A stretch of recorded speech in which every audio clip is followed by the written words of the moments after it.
the summer of love.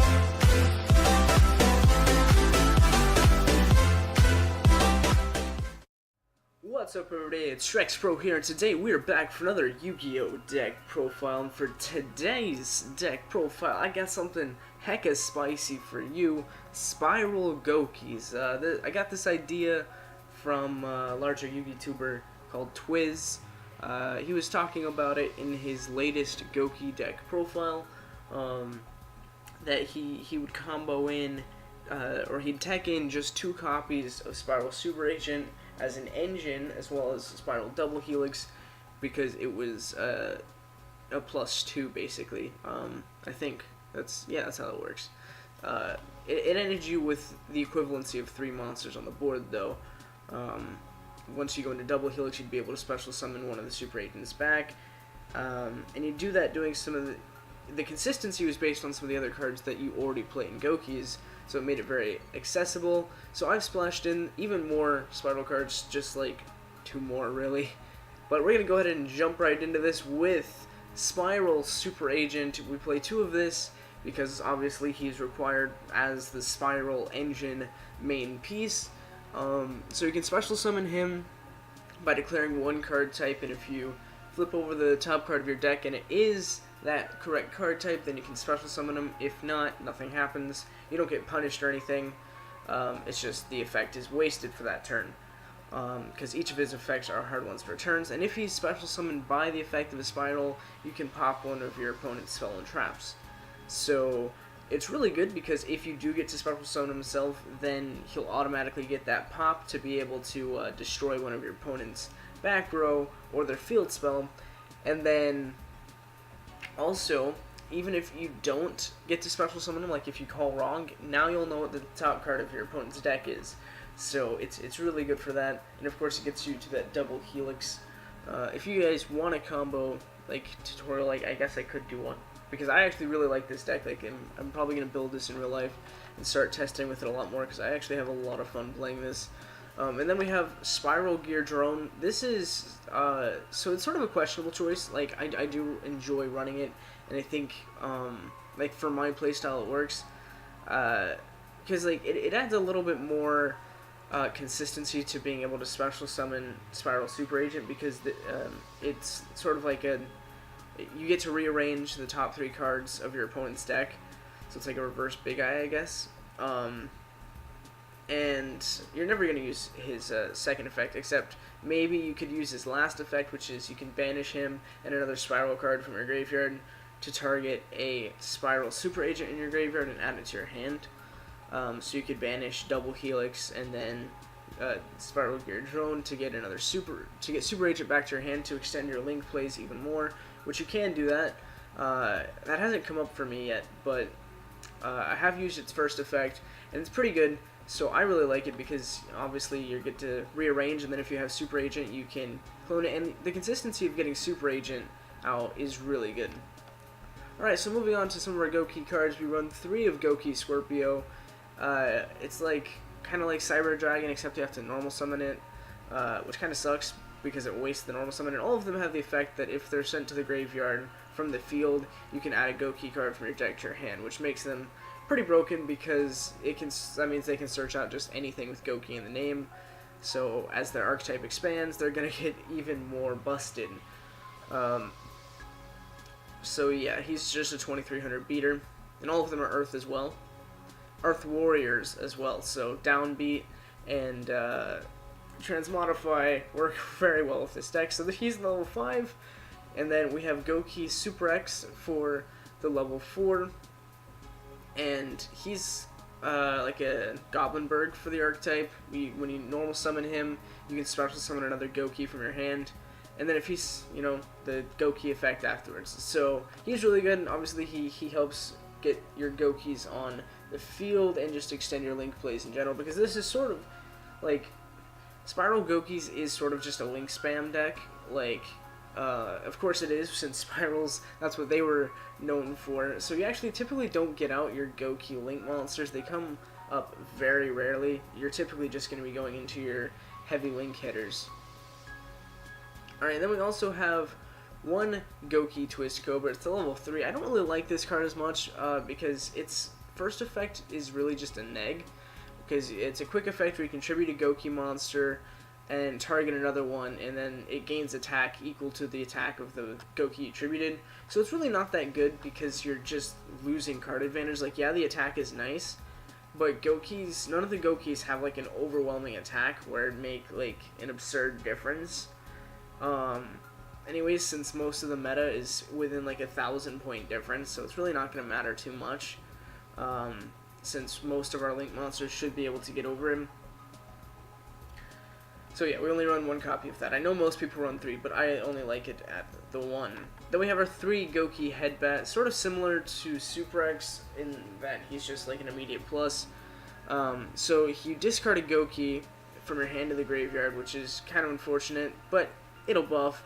And then, because it does help out with one of your other cards, and then if he's,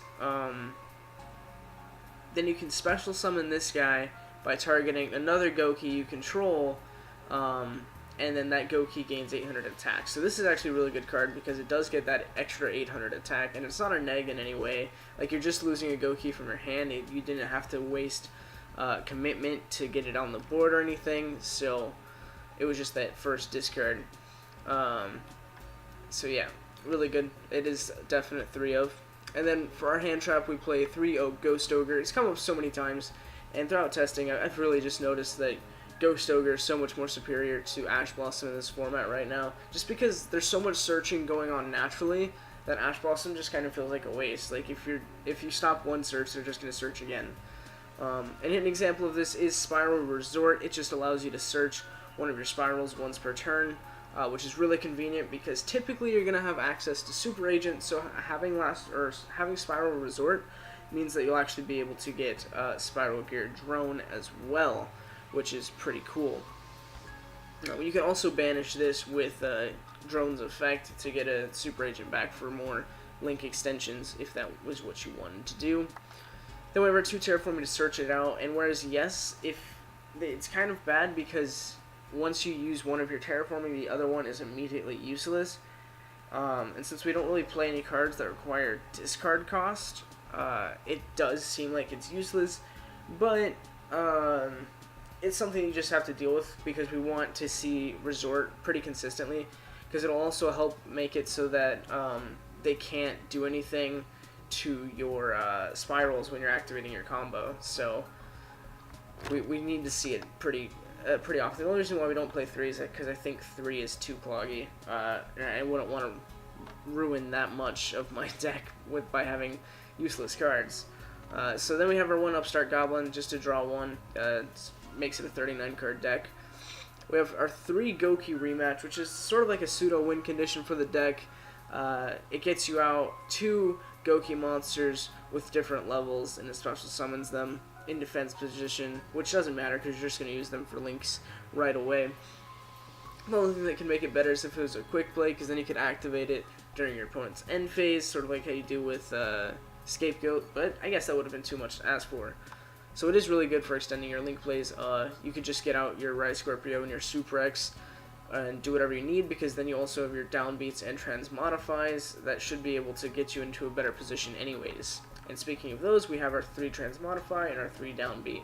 So they have to have the same type and attribute, so this means that you can actually go from Goki Rise Scorpio using Downbeat into Spiral Super Agent, because they're both Warrior and Earth, and it's a 1 level lower, so it's really convenient in that sense. Or you could use Transmodify on your 1 Twist Cobra and get your Super Agent that way. And this means that you wouldn't have to normal summon one, so that you could potentially just use your normal summon on the Goki, and since you'd get a pop-off from that, the combos are just really endless with this build, and it's so much fun. And then we have a Reinforcement of the Armory, which actually searches out everything, or pretty much everything in the deck, because all of, like I said, all of the monsters except for the hand traps and drone are Warrior, and then all of them except for Rise Scorpio are level 4 or lower. So we have a total of 9 targets, I think, for this card, so it's really good. Scapegoat, this is, of course, the best card in the deck. Scapegoat is honestly pretty broken, and I do agree, like, originally, I wasn't too sure about people saying that it should get hit because I felt like Scapegoat gave everyone a chance.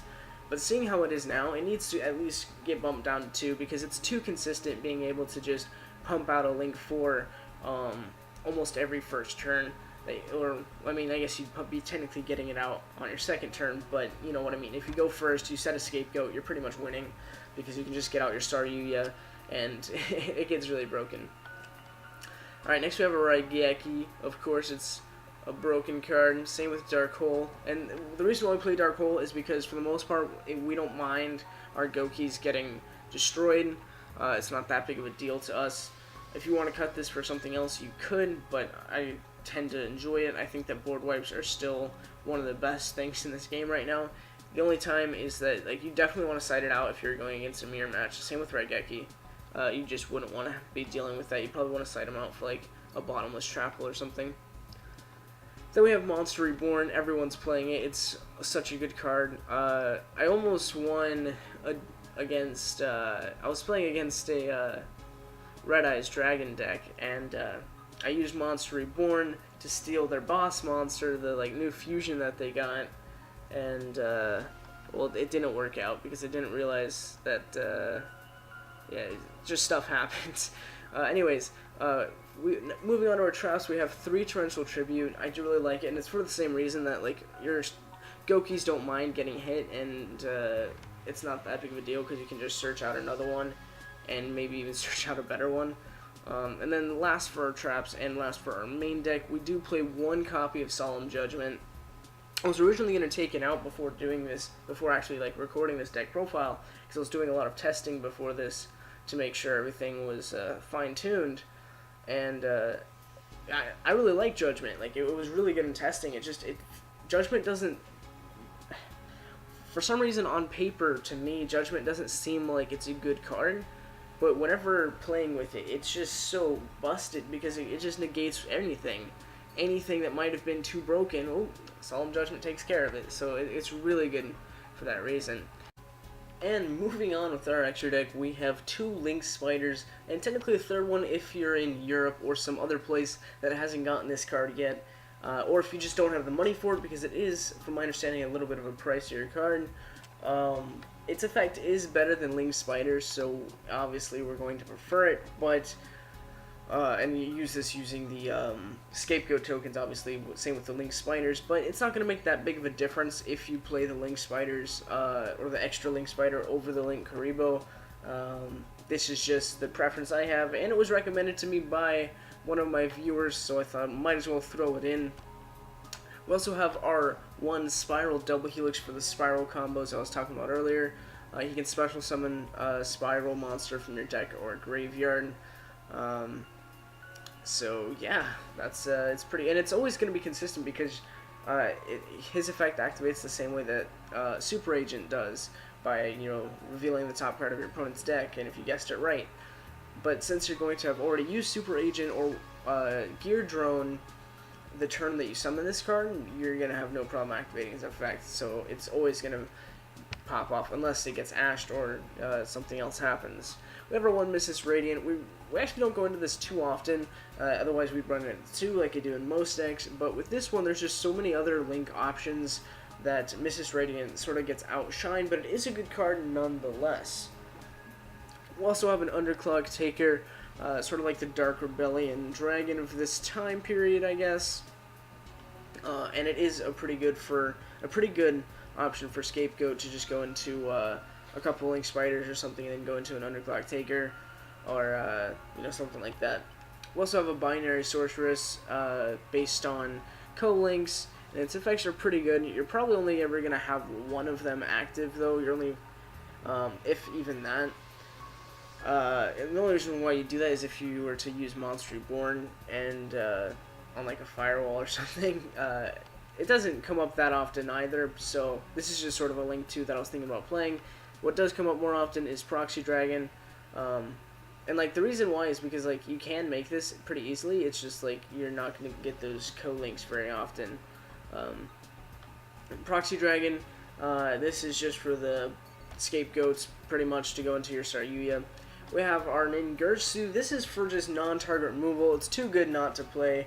I originally thought about using Trigate Wizard, but I came with the same problem I did with Binary Sorceress, where it just wasn't doing it for me with the co-links, so I just didn't play it.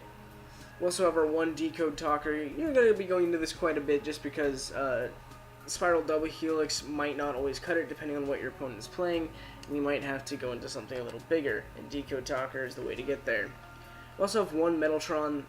His second effect is really good, being able to banish one of your special summon monsters from the extra deck, like one of your link monsters, and then one of your opponent's monsters that they summon from the extra deck. And his first effect is decent, being able to have a little bit of monster recovery from grave. Then we have our one Goki, the Great Ogre. I don't play the other one because it's just not worth it. You're never going to have a hand when you're playing this deck. All of your cards are going to be committed to the field 24/7, and the other one is basically just like a Seraph Knight for the deck. But since you're never going to have an excess of monsters, it's just not even worth it because it also gives your opponent a Seraph Knight as well, so it's dangerous in that respect. But this one just makes your opponent's monsters lose attack points. Since none of yours really have defense for the most part, it's not going to affect your monsters. So it's just a really good card for that reason, and it doesn't target or anything, so they just start losing attack points, and it's a good way to get over pretty much anything. You don't go into it that often, but when you do go into it, you're probably going to be winning. Whoever won Firewall Dragon, just for some shenanigans, you can make it with just a straight up Scapegoat, and it's an instant Firewall Dragon. Borlow Dragon, sort of similar. You have to go into 2 Link Spiders and like a Underclock Taker or something. So yeah. Then we have our one Saryuya, broken card, pretty much the win condition of the deck. If you get to Saryuya, you're gonna be winning, just because it's too good. And whereas it does give your opponent that one spot, it's just not really that big of a deal. And you can typically get the draw 4 and everything off this guy, so it's just an amazing card to play. So I hope you guys enjoyed this deck profile, and if you did, please leave a like, comment, and subscribe if you haven't already. Let me know what you think about this Spiral Goki idea. Would you pick it up? Let me know. Once again, thanks for watching. Hope to see you next time, and as always, have a roaring good day.